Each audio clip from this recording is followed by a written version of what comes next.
JBN, we keep you informed. I am Michelle Jones, and in the news, one shot dead, two injured in Kingston 10. 3 people were shot, one fatally, by unknown assailants on Glibbyville Avenue, Kingston 10, on Sunday morning. The deceased has been identified as 19-year-old Raheem Sinclair, otherwise called LJ, a laborer of Red Hills Road, Kingston 10. Reports from the Halfway Tree Police are that Sinclair, a woman, and another man were among a group standing on the roadway about 11:20 a.m. when armed men exited a motor car and opened gunfire, hitting them multiple times.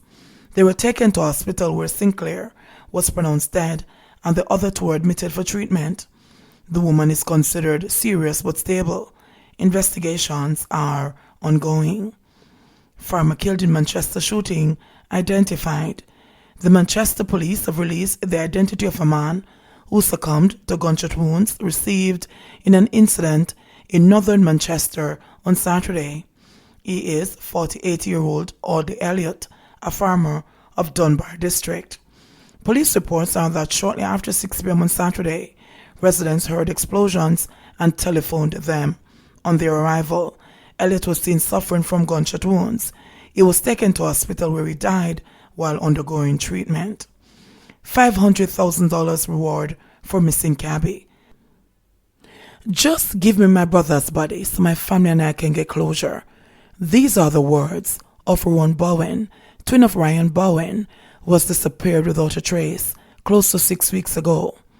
Ron, speaking yesterday, believes the chances of finding the 30-year-old taxi driver alive are slim, but the family will not rest until they get closure. We have basically prepared for the worst, because if my twin is found alive, it would be a miracle. I'm not going to lie to myself, because this is Jamaica, and we hardly ever see anyone go missing for that long and is found breathing.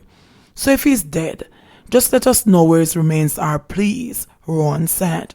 Ryan, who operated a taxi from Montego Bay, St. James to Hanover, was the last seen on August 26 after he got a charter from a woman who promised him a big payday if he took her to Falmouth, Trelawney. There's been a hole in my stomach since my brother went missing, and it will not be filled. Even before he was considered a missing person, I knew something was wrong. It's like a twin instinct.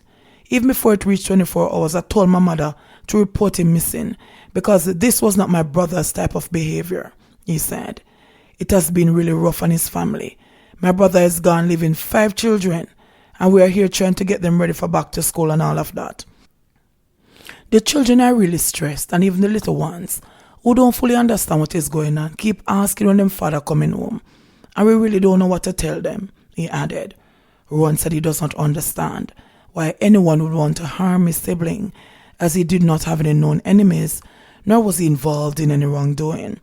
The family is offering a $500,000 reward for information leading to the discovery of Ryan Bowen or his remains. I will not stop until I find out what happened to Ryan. This is not a 9-day thing that I'm going to sweep under the carpet. The best thing you can do to get me to ease the pressure off a bit is to give me my brother's body.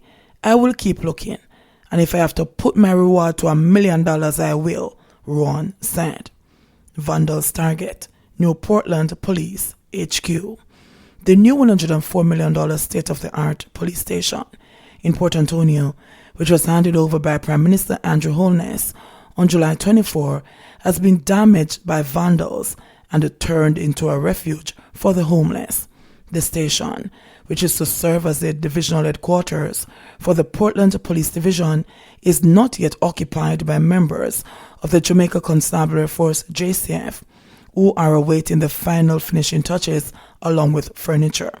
Last Tuesday morning, it was discovered that a section of the front door leading to the main administrative building was shattered by a stone. Since then, a sheet of plyboard has been placed in front of the glass door. A man of unsound mind has taken up temporary residence at the entrance door to the administrative building, transforming the area into a makeshift bedroom. The work at the Port Antonio station required the demolition and reconstruction of the divisional headquarters, the police station itself, the living quarters, and the cell areas. Additional upgrades were also done, including fencing, installation of grills, gates, staircases, and balconies, along with paving and marking of the courtyard. COVID-infected 12-year-old died in mom's arms. I can't believe he's gone. Those grim words capture the shock death of Maureen Grant's, not her real name, 12-year-old son, one of the youngest casualties of the coronavirus fatal clutches in Jamaica.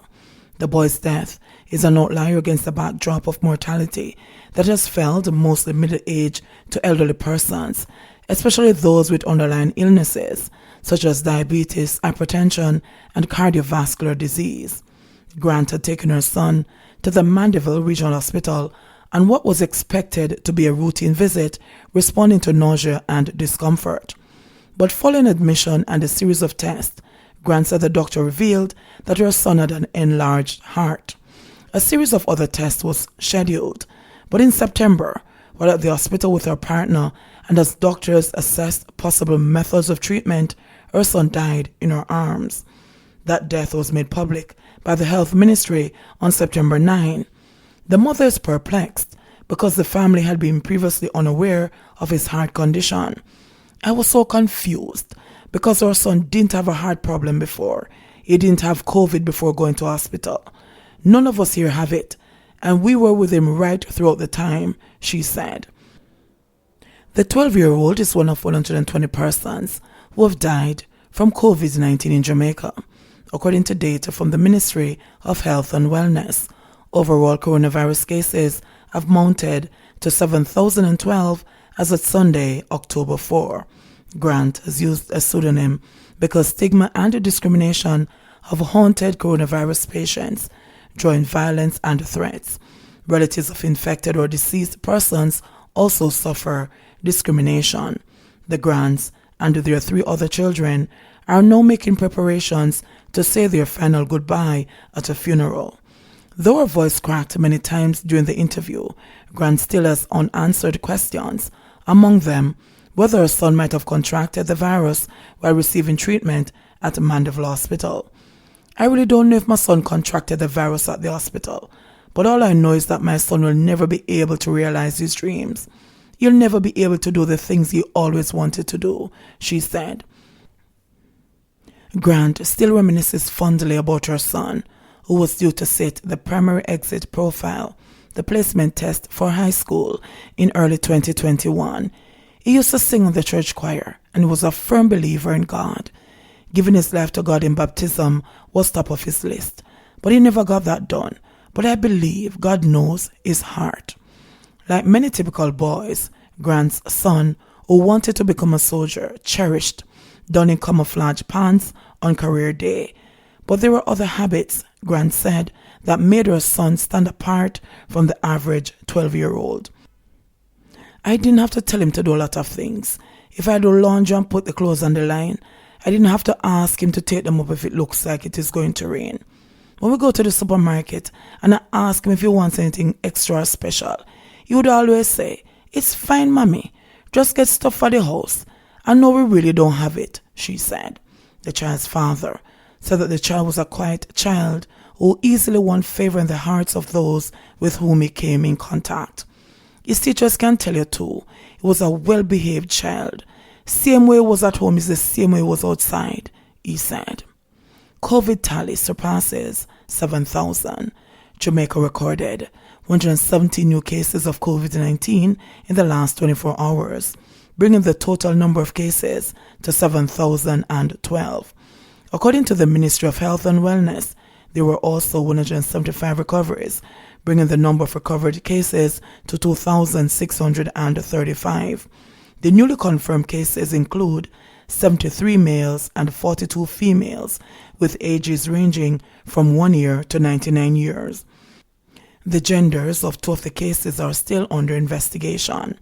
The cases were recorded in Kingston and St. Andrew, 78, St. Catherine, 21, Clarendon, 5, Manchester, 4, St. Elizabeth, 5, St. James, 2, Westmoreland, 1, and St. Anne, 1.